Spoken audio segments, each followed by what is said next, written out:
It was August 24, 2014, when Zimbabwe's Hwange National Park would witness one of Africa's most heroic and tragic lion encounters. For Quinn Swales, a 40-year-old professional guide, what started as a routine walking safari would end in an act of ultimate sacrifice. By 2014, Hwange National Park had established itself as Zimbabwe's crown jewel of wildlife tourism.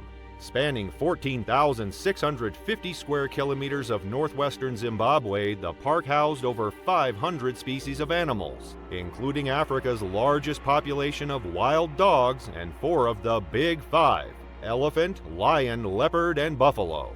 The park had recently gained international attention, though for tragic reasons. Just weeks earlier, the killing of Cecil, a beloved 13-year-old male lion, by American dentist Walter Palmer, had sparked global outrage and cast a shadow over the park's conservation efforts. Quinn Swales represented a rare breed of wildlife professional. After spending his early career as a commercial pilot in northern Zimbabwe, he had traded the cockpit for the bush, finding his true calling among Hwange's dangerous beauty. His transition to professional guide wasn't just a career change, it was a spiritual journey. Over 12 years, he had developed an almost supernatural ability to read animal behavior, track wildlife, and keep his clients safe in one of Africa's most unpredictable environments. Camp Hwange, where Quinn worked, had built its reputation on providing authentic walking safaris, a far cry from the relative safety of vehicle-based game drives. These on-foot encounters offered tourists an intimate connection with Africa's wildlife, but they also carried inherent risks that demanded absolute expertise from guides. That fateful morning began like countless others at Camp Hwange. Quinn arrived at the guide station at 5 a.m., reviewing weather conditions and recent wildlife movements. His group of 6 guests, 2 American couples and a pair of German photographers, gathered for their safety briefing at 5:30 a.m. Walking safaris demanded strict protocols, single-file formation, absolute silence when required, and immediate compliance with guide instructions. By 6:15 a.m., as dawn's first light painted the savanna in soft gold, Quinn led his group into the wilderness. The morning air carried a typical late winter chill, around 54 degrees Fahrenheit, perfect for both wildlife activity and on-foot tracking. His rifle, a .458 Winchester Magnum, stayed ready but unthreatening across his shoulder, a last resort he hoped never to use. The pride they were about to encounter was well known to Quinn.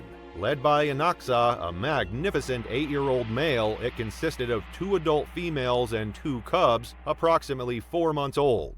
When male lions first appeared in Quinn's binoculars that morning, they represented everything lethal about Africa's apex predators. Adult males can weigh up to 225 kilograms, with muscles comprising 60% of their body mass, more than any other big cat.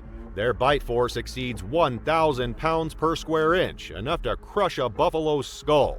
Most importantly, they're highly territorial, viewing any intrusion as a potential threat. At 6:45 a.m., Quinn spotted the first tracks. Fresh paw prints in the sandy soil told a clear story. The pride had passed through less than an hour earlier. His trained eye noted subtle details, the depth of the impressions indicating the lions were walking slowly, likely after a successful hunt. The tracks led toward a favorite resting spot, a slightly elevated area where the pride often lounged during early morning hours. The group moved with practiced precision. Quinn had positioned his clients perfectly, the morning sun behind them, wind in their faces to prevent their scent from reaching the pride. At 7:10 a.m., they first spotted the lions of the pride, approximately 100 meters away across an open savanna. The scene was picture perfect. Inaxa's massive frame stretched out on a termite mound, his dark mane backlit by the rising sun, while females and cubs lay scattered in the golden grass. What happened next would challenge everything Quinn knew about lion behavior. Inaxa's initial response seemed routine, a territorial display Quinn had witnessed dozens of times before. The lion rose slowly, his muscles rippling beneath his tawny coat, but something in his body language triggered Quinn's instincts. The lion's ears weren't just forward, they were pinned aggressively. His tail, usually relaxed during warning displays, was rigid with tension. At 7:15 a.m., Anaxa began his approach. Quinn immediately implemented standard safety protocols, positioning himself between the lion and his clients. His voice remained calm as he instructed the group to stand perfectly still. When the lion breached the 164 feet safety threshold, Quinn deployed his bear banger, a specialized noise deterrent that usually sent even the most curious lions retreating. For a moment, it seemed to work. Anaxa turned away, appearing to lose interest. The group maintained their position, hearts pounding but disciplined. Then, without warning, the lion spun and charged. The attack demonstrated the terrifying efficiency of Africa's apex predator. Anaxa covered 164 feet in less than 3 seconds, his 500-pound frame moving with explosive power. Quinn had no time to raise his rifle. Instead, he stood his ground, becoming a human shield between the charging lion and his clients. His last act was one of pure sacrifice. The impact was devastating. Anaxa's initial strike knocked Quinn backwards with the force of a speeding car. The lion's massive paws, each equipped with retractable claws designed for bringing down buffalo, struck Quinn's chest and shoulders. Within seconds, the predator's powerful jaws clamped down on Quinn's neck, a killing technique perfected over millions of years of evolution. The group's shouts echoed across the savannah as blood stained the golden grass. Park rangers monitoring the walking safari from a distant ridge immediately radioed for emergency support. But in Hwange's vast wilderness, help was precious minutes away.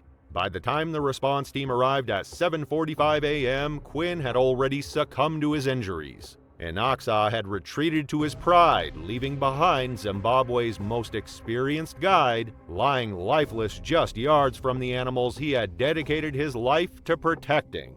The attack lasted precisely 47 seconds. After the initial strike and neck bite, Anaxa maintained his grip for nearly 30 seconds, his powerful jaws crushing with over 1,000 psi of force. The 6 clients, following their guide's earlier instructions, had retreated 60 feet back, maintaining formation despite their terror. 2 German photographers continued filming, footage that would later prove crucial to the investigation. At 7:23 a.m., Anaxa suddenly released Quinn, responding to the approaching sounds of the pride's cubs. The lion stood over Quinn's motionless body for several moments, a behavior experts later identified as territorial dominance display, before returning to his pride approximately 260 feet away. The emergency response mobilized rapidly but faced Hwange's challenging terrain. Head Ranger Thomas Moyo received the distress call at 7:24 a.m. Within 2 minutes, 3 emergency vehicles were dispatched across the park. A medical response team rushed from main camp, fighting their way across 11 miles of rugged terrain. A wildlife response unit deployed from Cinematella Station 7.5 miles to the north, while a helicopter medical unit lifted off from Victoria Falls, racing to cover the 56-mile distance. The clients, still maintaining their position, were evacuated by the first response vehicle at 7:38 a.m. Dr. Sarah Matthews, the park's chief medical officer, reached Quinn at 7:45 a.m. but could only confirm what the rangers already knew. The combination of blood loss from the severed carotid artery and catastrophic spinal trauma had caused almost instantaneous death. The investigation revealed crucial details about the attack. Anaxa was a known pride male, wearing a tracking collar similar to the one Cecil had worn. The lion had been monitored by park authorities for years, though no previous aggressive incidents toward humans had been reported. Game cameras showed the pride had been in the area for several days, with 2 females, 2 males, and 2 cubs establishing their territory near popular walking safari routes. Quinn's death sparked intense debate about walking safari protocols across Zimbabwe's national parks. While the practice of on-foot game viewing had been a cornerstone of African tourism, this incident highlighted its inherent dangers. Camp Hwange temporarily suspended walking safaris while conducting a thorough review of their safety procedures.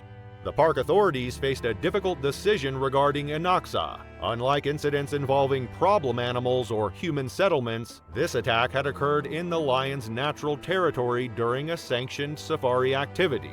The decision was made to leave the pride undisturbed, a recognition that wild animals, even those habituated to human presence, remain unpredictable. Today, Quinn Swales' legacy lives on through enhanced safety protocols and guide training across Zimbabwe. Walking safaris continue, but with stricter regulations about pride territories and pride composition. His sacrifice led to the establishment of new guidelines for approaching lions on foot, particularly when cubs are present. Inoxa and his pride continue to roam Hwange's vast wilderness, a reminder of nature's raw power. Quinn's last Facebook post, fittingly, was a photo of Cecil the lion, two creatures whose stories, though vastly different, changed Hwange forever. His death serves as a testament to the courage of Africa's professional guides, and a reminder that the continent's great predators command respect until the very end. It was May 3, 2014 in Botswana. The morning sun cast golden reflections across the pristine channels of the Okavango Delta, where crystal-clear waters wound through papyrus beds and scattered islands of palm trees. This UNESCO World Heritage Site, spanning over 15,000 square kilometers of wetlands, served as a lifeline for countless species in the heart of the Kalahari Desert. The delta's intricate network of waterways created a maze of channels, some deep enough for motorboats, others barely navigable by Mokoro dugout canoes. Trevor Boone, a 34-year-old environmental science graduate from Denver, Colorado, had arrived with his wife Marie to document aquatic ecosystems for their conservation blog, Water Voices.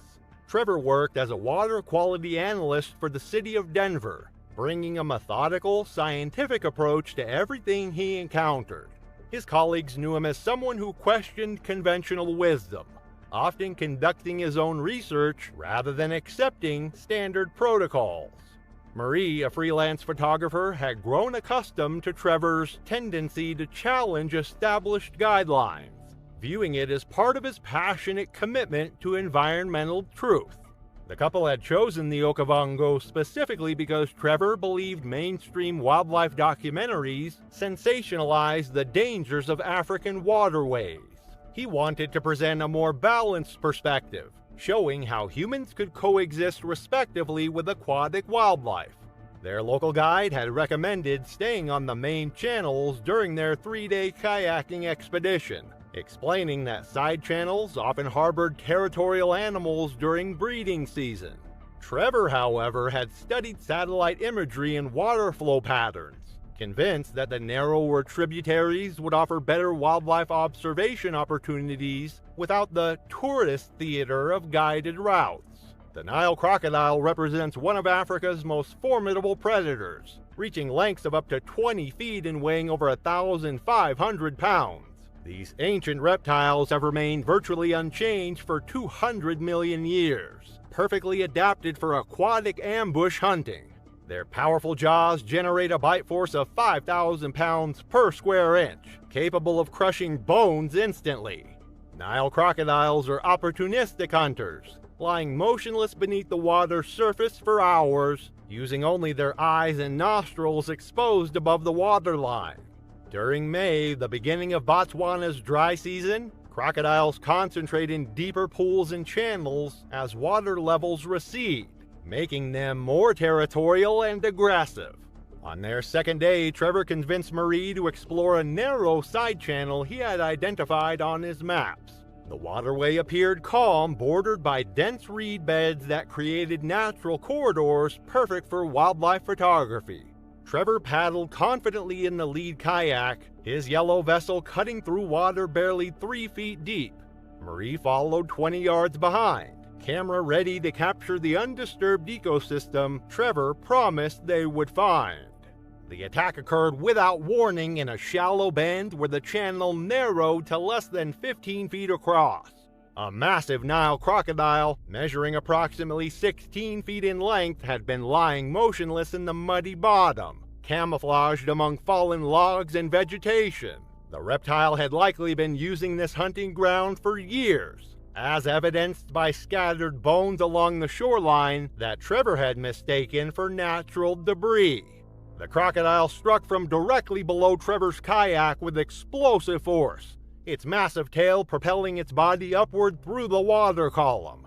The initial impact lifted the entire kayak 3 feet into the air, the fiberglass hull cracking audibly as the crocodile's jaws clamped down on Trevor's torso just below his life jacket. The predator's teeth, each measuring up to 3 inches long, penetrated through his ribs and into his chest cavity, puncturing both lungs instantly. Trevor's body disappeared beneath the surface as the crocodile executed its signature death roll, a spinning maneuver designed to disorient prey and cause massive internal trauma. The rotation generated tremendous torque, fracturing Trevor's spine at multiple points while the crocodile's grip crushed his rib cage. Water rushed into his punctured lungs as the spinning continued, each revolution driving the teeth deeper into his organs. The death roll lasted approximately 30 seconds, during which Trevor's body was twisted and compressed beyond survival.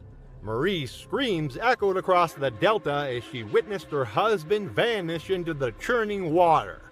The crocodile surfaced briefly, Trevor's motionless form still clamped in its jaws, before submerging again to secure its prey in an underwater cache. Park rangers who had been monitoring radio communications reached the scene within 40 minutes. They recovered Trevor's body 3 hours later using specialized equipment, finding it wedged beneath a submerged log where the crocodile had stored it. The Botswana Department of Wildlife and National Parks launched an investigation into the incident, ultimately determining that Trevor had entered a restricted area during peak territorial season. The specific channel where the attack occurred was subsequently marked with permanent warning buoys. Marie, on the other hand, continued their conservation work with a renewed focus on respecting traditional wildlife management practices. The tragedy highlighted the critical importance of local expertise in navigating Africa's waterways, where ancient predators continue to rule territories they've occupied for millennia. While Trevor's passion for conservation was admirable, his fatal decision to ignore indigenous knowledge proved that even the most well-intentioned environmental advocates must respect the wisdom of those who understand these ecosystems intimately. It was August 24, 2015 in Brazil. The morning mist still clung to the wetlands when Travis Reddick loaded his pickup truck with fuel canisters destined for a remote research station. At 42, the former military logistics officer had spent 3 years coordinating supply runs across South America's most challenging terrain for a medical relief NGO. The Pantanal's maze of seasonal waterways and dense vegetation held no mystery for him anymore, just obstacles to overcome efficiently. Travis possessed the methodical mindset of someone who solved problems for a living. His colleagues respected his ability to navigate bureaucratic red tape and treacherous jungle roads with equal skill. That morning, he discovered the main access bridge had been washed out by recent flooding, forcing a detour that would add 4 hours to his delivery schedule. Local guides at the staging area mentioned an old footpath that cut directly through the wetlands, but warned against using it during daylight hours. The corridor served as a hunting ground for jaguars moving between territories. Travis dismissed their concerns. He had encountered wildlife before during supply runs and believed that making noise and traveling during peak daylight would deter any predators. Armed with only a two-way radio and a utility knife, he shouldered his pack and began the trek through the overgrown Riverside Trail. Jaguars represent the apex predator of South American wetlands, with adult females weighing up to 200 pounds and possessing the strongest bite force of any big cat. Unlike other large cats that target the throat, jaguars deliver crushing bites directly to the skull, piercing bone with canine teeth that can exceed 2 inches in length. Their hunting strategy relies on patient stalking and explosive ambush attacks, often from concealed positions near water sources where prey animals gather. Around 2 p.m., Travis reached a shaded bend in the trail where the path widened near a natural clearing. Capybara tracks marked the muddy ground, indicating a regular watering spot. He set down his pack to adjust the fuel canisters, turning his back to the tall grass that bordered the clearing's eastern edge. The female jaguar had been monitoring his approach for nearly 20 minutes from her concealed position. Measuring over 6 feet from nose to tail, she had established this territory after being displaced by a larger male upstream. Recent flooding had scattered her usual prey, making her more opportunistic in her hunting behavior. Travis bent forward to secure a loose strap when the jaguar launched her attack. She covered the 15-foot distance in 2 powerful bounds, her 180-pound frame striking him between the shoulder blades with devastating force. The impact drove him face first into the muddy ground as her claws raked across his back, shredding through his shirt and into the muscle beneath.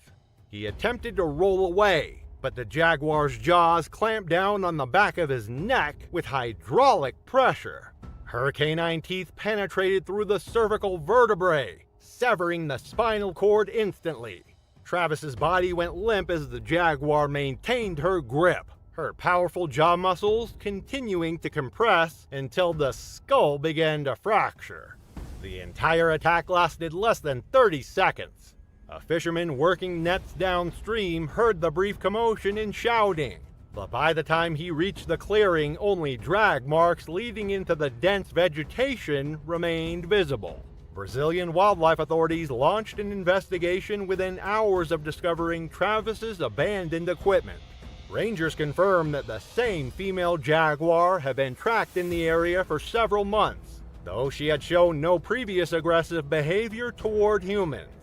The attack appeared to be territorial rather than predatory, as the jaguar hadn't consumed her victim. Travis's NGO issued new protocols requiring armed escorts for all personnel traveling through designated wildlife corridors. His family established a memorial fund supporting jaguar conservation research, believing he would have wanted his death to contribute to better understanding between humans and wildlife. The incident highlighted the increasing pressure on jaguar populations as human development encroaches on traditional hunting territories, forcing these apex predators into more frequent contact with people who underestimate their lethal capabilities. It was March 5, 2013 in Tanzania. The morning mist clung to the dense canopy of Gombe Stream National Park as the first rays of sunlight pierced through the ancient mahogany trees. Located along the shores of Lake Tanganyika, this 52 square kilometer sanctuary has been home to Jane Goodall's groundbreaking chimpanzee research for over 5 decades. The forest floor was carpeted with fallen leaves, creating a natural cushion that muffled footsteps as visitors navigated the winding trails. 24-year-old Jonah Reiser adjusted his worn backpack straps as he followed the small eco-education group deeper into the forest. A sociology undergraduate from Massachusetts, Jonah had dropped out during his junior year, claiming traditional academia couldn't satisfy his hunger for real-world experience.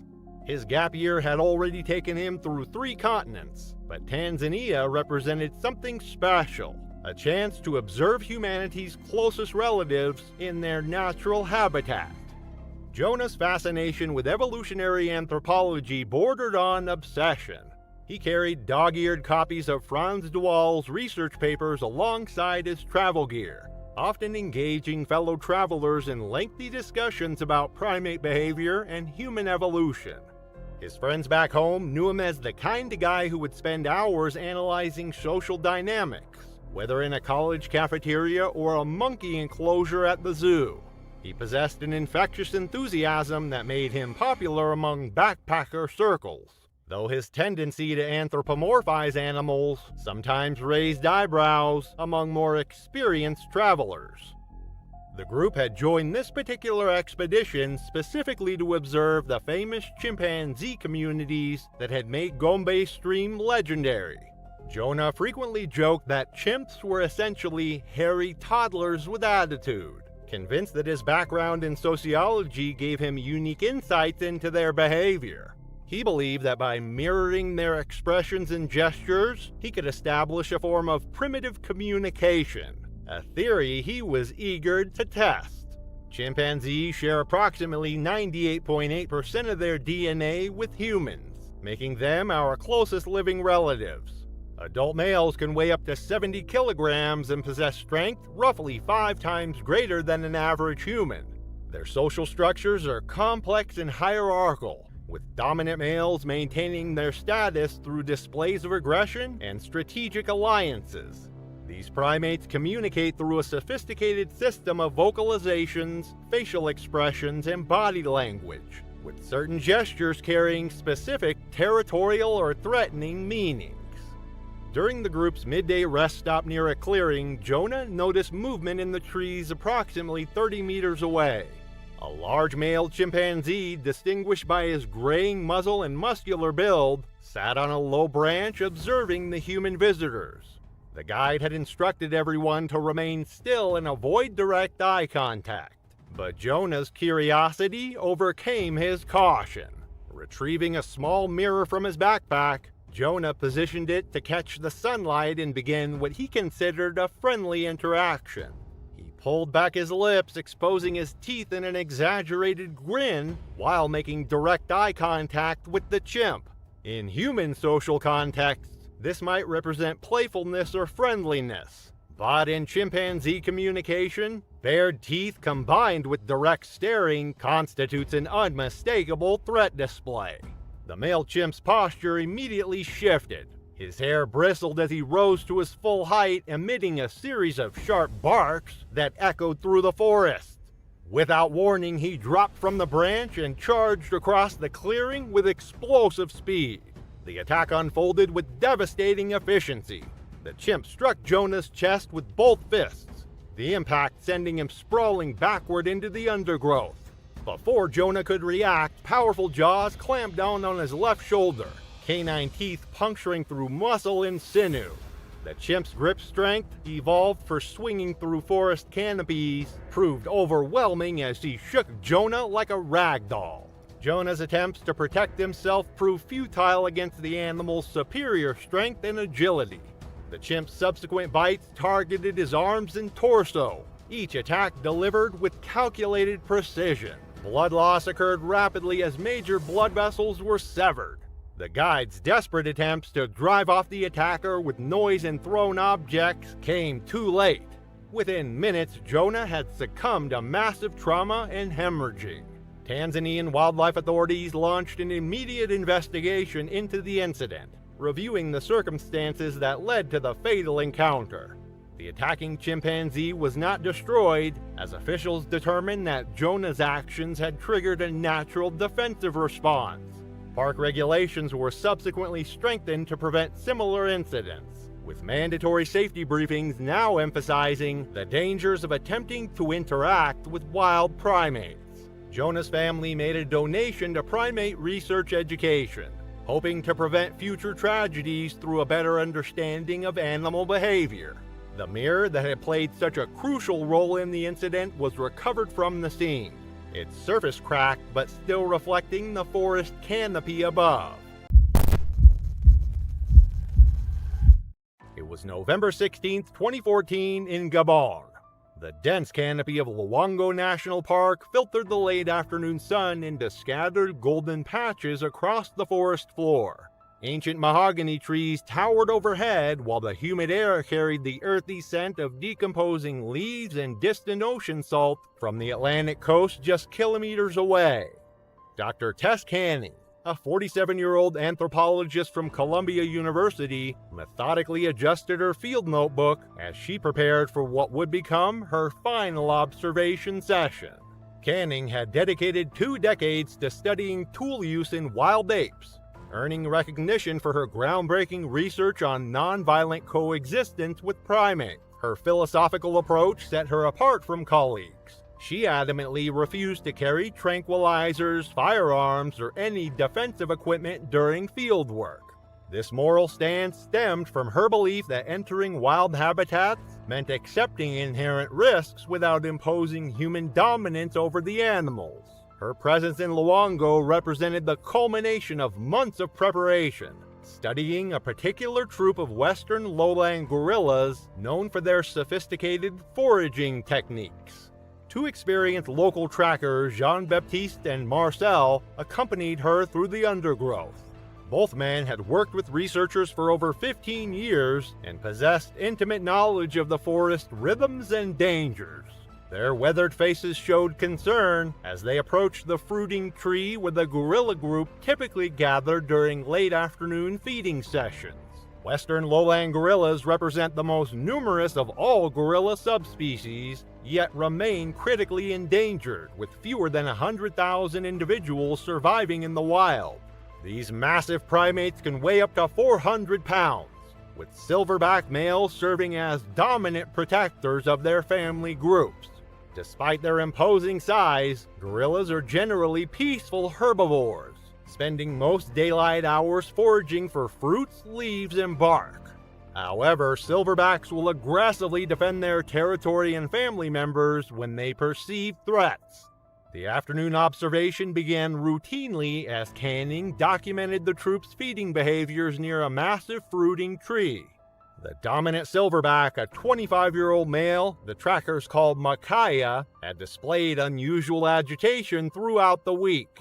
His chest-beating displays occurred more frequently, and he showed heightened vigilance toward any movement in the surrounding vegetation. Jean-Baptiste quietly suggested cutting the session short, noting the silverback's increasingly erratic behavior patterns. Canning dismissed their concerns, insisting on remaining to document what she termed stress-induced foraging adaptations. Her academic curiosity overrode the tracker's experienced warnings about Makaya's deteriorating temperament. As the group positioned themselves approximately 30 meters from the feeding site, the silverback suddenly ceased his foraging activities. Makaya's massive frame tensed as he detected the human presence, his dark eyes fixed on Canning's position while his lips pulled back in a threatening grimace. The 400-pound gorilla began his intimidation display, rising to his full height and beating his chest with thunderous impacts that echoed through the forest. Smaller family members scattered into the surrounding vegetation as Makaya's vocalizations escalated from low grunts to explosive roars. The silverback launched into a bluff charge, covering the distance between himself and the research team with surprising speed. His knuckles pounded against the forest floor as he barreled toward Canning's position, stopping just meters away while continuing his aggressive display. Both trackers immediately retreated to safer distances, calling for Canning to follow their lead. Instead, Canning maintained her ground with a deliberate, calm body posture, believing that submission signals would only escalate the confrontation. Her academic training emphasized that gorillas rarely followed through on bluff charges, typically using intimidation displays to establish dominance without physical violence. She remained motionless, avoiding direct eye contact while keeping her arms relaxed at her sides. But Makaya's second charge proved genuine. The massive silverback struck Canning with devastating force, his powerful arms delivering crushing blows to her head and torso. The impact launched her backward against a fallen log where her skull connected with the hardwood surface with a sickening crack. Makaya continued his assault, his massive hands inflicting severe cranial trauma as Canning's body went limp beneath his overwhelming strength. The attack lasted less than 30 seconds before Makaya retreated to rejoin his scattered family group. Jean-Baptiste and Marcel waited several hours before approaching Canning's motionless form, confirming what they already knew from the unnatural angle of her neck and the pool of blood spreading beneath her head. Park authorities recovered Canning's body the following morning, launching a standard investigation into the incident. Her death sparked intense debate within academic ethics circles, with some colleagues defending her nonviolent approach, while others questioned the wisdom of refusing basic safety precautions. No action was taken against Micaiah or his troop, as park officials determined the silverback had acted within normal territorial defense behaviors.